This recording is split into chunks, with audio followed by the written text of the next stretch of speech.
안녕하세요. 유료입니다. 반갑습니다. 오늘부터는 그 몇 개의 강의를 통해서 예외 처리에 대해서 알아볼 건데요. 저희가 자바 코딩을 하다 보면은 예외 처리에 대한 내용이 항상 나오죠. 무슨 파일 입출을 한다거나 또는 네트워크 입출을 한다거나 또는 여러 가지의 라이브러를 쓸 때마다 빨간 줄이 거지면서 이클립스에서 예외 처리를 할 것을 이제 강요하고 있는데요.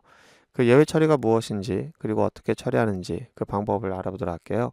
오늘은 그 첫 시간으로 예외 처리에서 그 예외라고 하는 것이 무엇인지 그 용어에 대한 것부터 먼저 알아보도록 할게요. 저희가 예외라고 하는 것은 이제 오류 중에 하나입니다. 그 자바라고 하는 것을 다루다 보면 오류가 여러 가지가 있는데요. 크게 부류가 세 가지로 나눠지죠. 이 세 가지 중에서 가장 치명적인 오류는 논리 오류고요. 그리고 가장 치명적이지 않은 오류가 구문 오류입니다.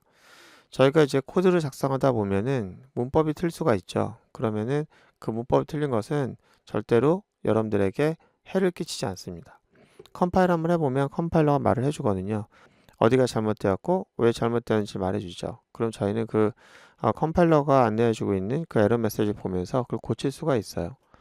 그런데 구문 오류는 전혀 없는데 오류가 나는 경우가 있습니다. 그걸 우리가 논리 오류라고 하는데요. 예를 들어서 우리가 개발자들이 착각할 수가 있는 거죠. 만약에 저희가 이제 학생의 성적의 평균을 내는 그런 프로그램을 만든다고 할게요. 그럴 경우에 학생 수가 이제 13명인 줄 알았는데 알고 보니까 14명인 거예요. 근데 어쨌든 내가 알고 있는 건 13명이었기 때문에 그 평균을 내기 위해서 13개로 이제 나눠서 계산했다고 합시다. 이제 성적이 몇이 됐든 그거는 구문상에는 문제가 없는 거잖아요. 구문상에 문제가 없기 때문에 컴파일할 때 오류가 나지 않아요. 하지만 실행해서 결과를 보다 보면은 이상하게 평균이 잘 안 맞는 것 같은 거죠. 그래서 확실하기 위해서 선생님이 이제 계산기 가지고 두들겨 보니까 안 맞는 거예요. 이걸 뭐라고 하냐면 논리적으로만 틀린 거죠. 개념상으로 뭔가 잘못된 거죠. 이런 오류가 치명적인 거예요. 저희가 단순하게 성적이었으니까 다행이지 만약 이것이 금융거래라든지 또는 여러 가지 금전적인 관련된 그러한 부분에 계산식을 잘못 썼다고 하면은 치명적인 문제를 발생시킬 수도 있죠. 이거는 저희가 잡기가 좀 어려워요. 왜냐면은 구문상의 오류라고 하면은 컴파일러가 잡아주니까 이제 그것을 이유를 따져보면서 범위를 좁혀서 잡을 수 있는데 논리 오류는 일반적으로 개발자가 알고 오류를 내질 않거든요. 자기가 볼 때는 그게 맞다고 생각하기 때문에 했기 때문에 개발자가 바로 알고 찾기는 어려운 거예요. 결국은 사용자가 사용하다가 뒤늦게 발견하는 경우가 많은 거죠. 그래서 우리가 이러한 논리 오류를 잡기 위해서는 기본적으로 가상의 사용자를 두고 그 사용자 보고 매뉴얼들을 사용했을 때 문제가 되는지 알아보는 그런 팀이 구성되기도 하죠. 우리는 이런 논리 오류를 잡기 위해서 굉장히 많은 시간을 들일 수도 있습니다. 자, 그렇다면 이제 예외는 무엇입니까? 구문상에도 오류가 없고 그 다음에 논리적으로도 오류가 없는데 그거 외에도 또 다른 오류가 있단 말입니까? 예, 있죠. 바로 값에 입력값에 대한 오류인데요. 만약 여러분들이 채팅 프로그램을 만들었어요. 구문상에도 오류가 없었고 그리고 논리적으로도 오류가 없었는데 이 채팅을 계속 진행하다가 오류가 난다고 전화가 오는 거예요. 그래서 왜 오류가 났나 봤더니 알고 보니까 이게 인터넷이 끊긴 거예요. 채팅을 하는데 채팅은 데이터가 왔다 갔다 해야 되잖아요. 원격으로. 근데 인터넷이 끊기면 당연히 오류가 발생하겠죠. 이런 오류는 코드상으로 어떻게 해결할 수 있는 문제가 아닌 거죠. 그 사용자가 값이 올바르게 입력될 수 있도록 환경을 제공하지 않는 문제에서 발생할 수도 있습니다. 예를 들어서 여러분들이 CD롬에서 데이터를 읽어야 되는데 CD롬을 사용자가 막 기름을 묻혀가지고 그 CD롬을 넣었다고 해볼게요. 또는 USB라고 한 녀석이라든지 하드디스크에서 값을 읽어야 되는데 만약에 그 값을 읽는 과정에서 그 배드가 나거나 USB 인식이 불가능하거나 그럴 경우는 어떻게 될까요?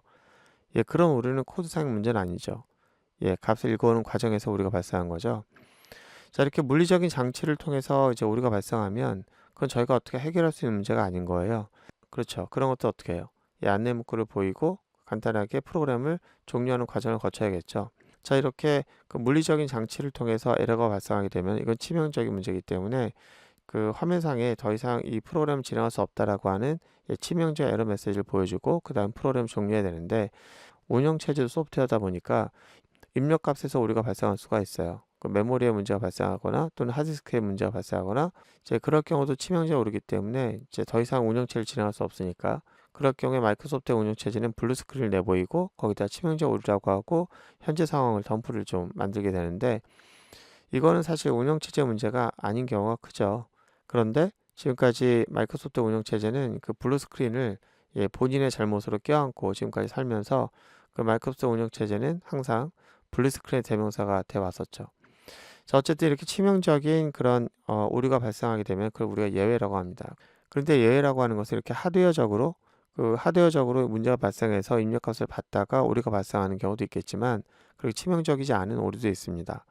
뭐 예를 들어서 사용자에게 값을 입력하라고 했습니다. 이제 값은 0부터 100까지 입력해야 되는데 사용자가 270을 입력했어요. 또는 마이너스 1000을 입력했습니다.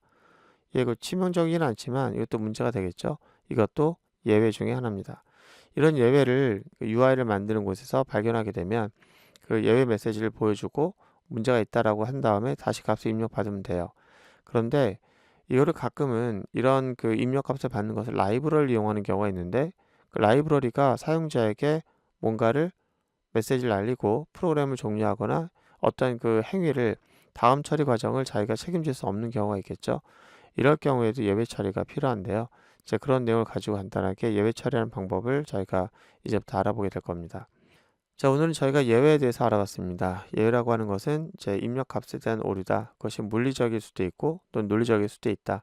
그렇다면 이런 예외를 저희가 처리할 때는 어떻게 처리하는 것이 바람직하냐? 이제 그 내용을 다음 시간부터 하나씩 알아보도록 하겠습니다. 오늘 고생 많으셨고요. 다음 시간에 뵙도록 하겠습니다.